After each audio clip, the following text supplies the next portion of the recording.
Bismillahirrahmanirrahim. Assalamualaikum warahmatullahi wabarakatuh. Kami dari kelompok 5 ingin menjelaskan sedikit dari mata kuliah ilmu pendidikan Islam yang bertemakan pendekatan dan metode pendidikan umum dalam Islam. Ini saya akan menjelaskan tentang apa sih metode dan pendekatan itu. Nah, metode berasal dari bahasa Yunani dan berasal dari dua suku kata, yaitu meta yang berarti melalui dan hodos berarti jalan. Menurut terminologi, metode adalah cara yang dipergunakan guru dalam mengadakan hubungan dengan peserta didik saat berlangsungnya proses pembelajaran. Nah, pendekatan adalah suatu proses dan cara mendekati serta mempermudah pelaksanaan pendidikan. Nah, itulah tadi sedikit penjelasan tentang apa sih metode pendidikan, ilmu pendidikan. Kemudian yang kedua adalah dasar-dasar metode pembelajaran Islam.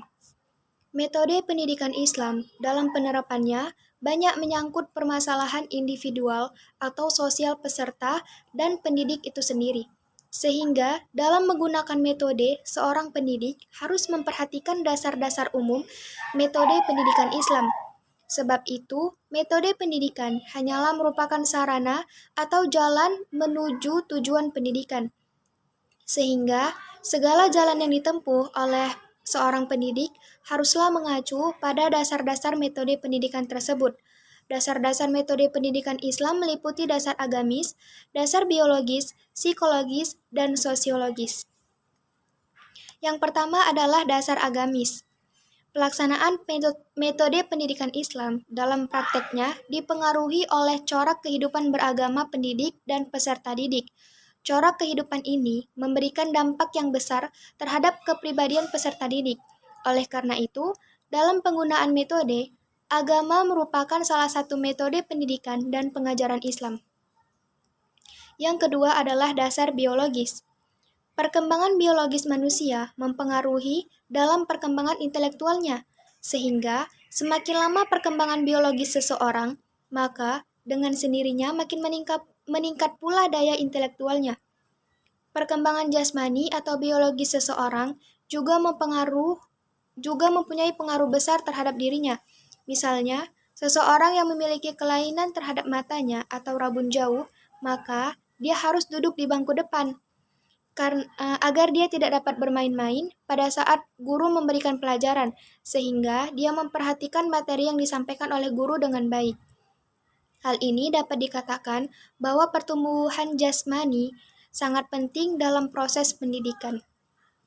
Yang ketiga adalah dasar psikologis.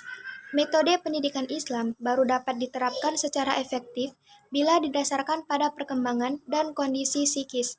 Perkembangan dan kondisi psikis peserta didik memberikan pengaruh terhadap internalisasi nilai dan transformasi ilmu.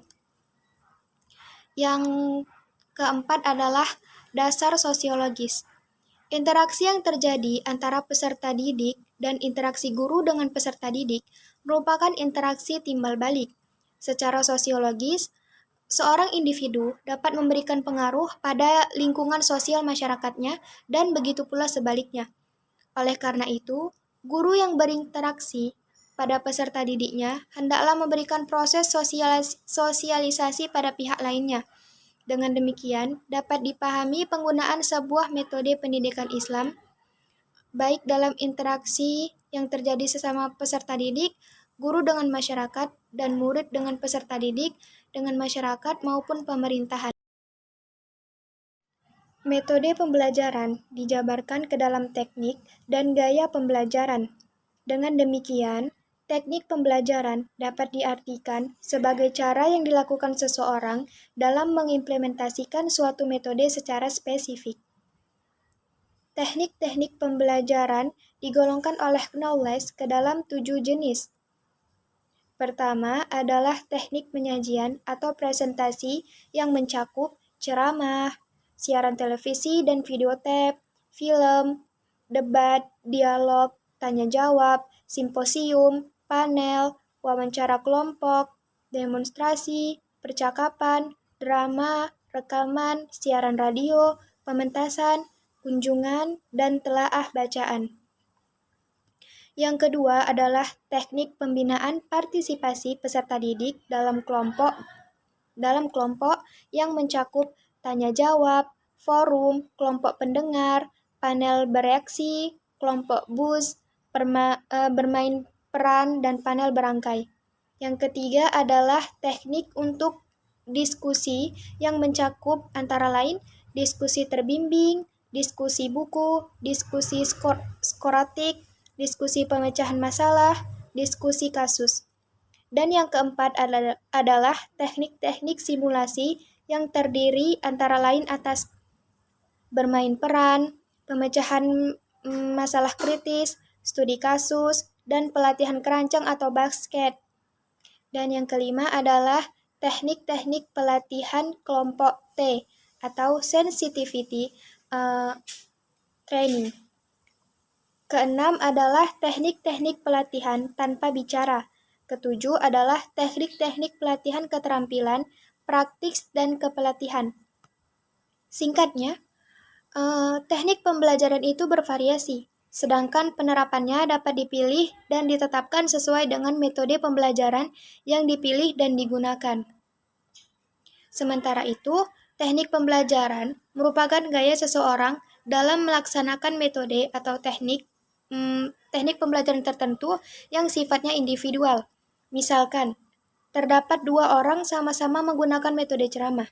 Yang satu cenderung banyak diselingi dengan humor, sementara yang satunya lebih banyak menggunakan alat bantu elektronik karena dia memang sangat menguasai bidang itu. Dalam gaya pembelajaran akan tampak keunikan atau kekhasan dari masing-masing guru, sesuai dengan kemampuan, pengalaman, dan tipe kepribadian dari guru yang bersangkutan. Adapun teknik-teknik pendidikan Islam adalah teknik periklanan atau al-ikhbariyah dan teknik pertemuan atau al-mudlaroh. Teknik yang digunakan dengan cara memasangkan iklan, pemberitahuan, pengumuman, surat kabar, atau majalah. Teknik ini pun dapat dilakukan dengan tatap muka langsung antara anak didik dengan pendidik. Untuk merealisasikan teknik ini dapat digunakan ceramah dan tulisan atau alkitabah. Yang kedua adalah teknik dialog atau hiwar. Teknik yang disajikan dengan suatu topik masalah yang digunakan melalui dialog antara pendidik dan anak didik.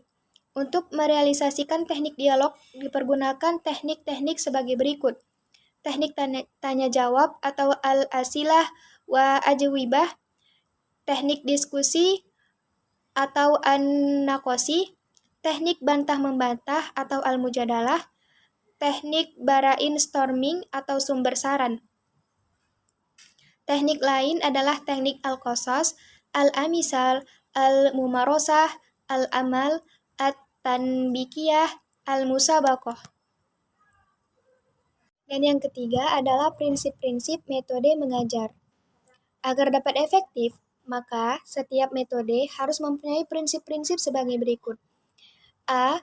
Metode tersebut harus memanfaatkan teori kegiatan mandiri. B. Metode tersebut harus memanfaatkan hukum pembelajaran. C.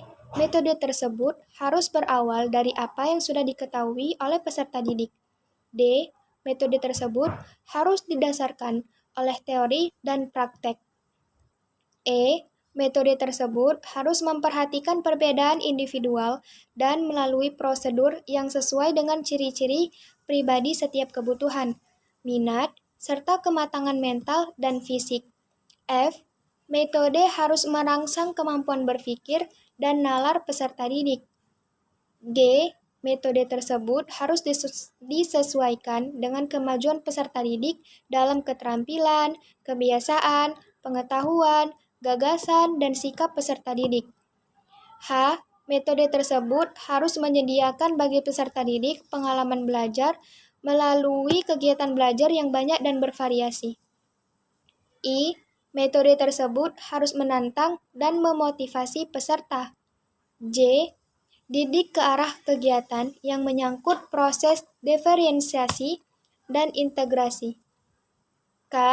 Metode tersebut harus memberikan peluang bagi peserta didik untuk bertanya dan menjawab pertanyaan. Kemudian yang terakhir adalah kelebihan suatu metode dapat menyempurnakan kekurangan atau kelemahan metode lainnya. Pendekatan dalam pendidikan Islam. Pendekatan berarti proses perbuatan dan cara mendekati. Dari pengertian ini, pendekatan pendidikan dapat diartikan sebagai suatu proses, perbuatan, dan cara mendekati serta mempermudah pelaksanaan pendidikan. Jika dalam kegiatan pendidikan metode berfungsi sebagai cara mendidik, maka pendekatan berfungsi sebagai alat bantu agar penggunaan metode tersebut mengalami kemudahan dan keberhasilan. Selain metode-metode memiliki peranan penting dalam kegiatan pendidikan Islam, pendekatan juga menempati posisi yang berarti pula untuk memantapkan penggunaan metode-metode tersebut, terutama dalam proses belajar mengajar. Pendekatan pendidikan Islam yang seharusnya dipahami dan dikembangkan oleh para pendidik meliputi yang pertama pendekatan psikologis, yang tekanannya diutamakan pada dorongan-dorongan yang bersifat persuasif dan motivatif, yaitu suatu dorongan yang mampu menggerakkan daya kognitif atau menciptakan hal-hal yang baru, konatif atau daya untuk berkemauan keras dan efektif, atau kemampuan yang menggerakkan daya emosional. Yang kedua, pendekatan sosial kultural yang ditekankan pada usaha pengembangan sifat pribadi dan sosial sesuai dengan tuntunan masyarakat yang berorientasi kepada kebutuhan hidup yang semakin maju dalam berbudaya dan berperadaban. Yang ketiga, pendekatan religi, yaitu suatu pendekatan yang membawa keyakinan dan keimanan dalam pribadi anak didik yang cenderung ke arah yang lebih luas. Pandangan yang demikian terpancar dari sikap bahwa segala ilmu pengetahuan itu pada hakikatnya adalah mengandung nilai-nilai ketuhanan. Sikap yang demikian harus dibentuk dalam pribadi dan di luar kehidupan diri pribadinya. Yang keempat, pendekatan historis yang ditekankan pada usaha pengembangan pengetahuan, sikap, dan nilai keagamaan melalui proses kesejarahan. Yang kelima, pendekatan komparatif, yaitu pendekatan yang dilakukan dengan membandingkan suatu gejala sosial keagamaan dengan hukum agama yang ditetapkan selaras dengan situasi dan zamannya.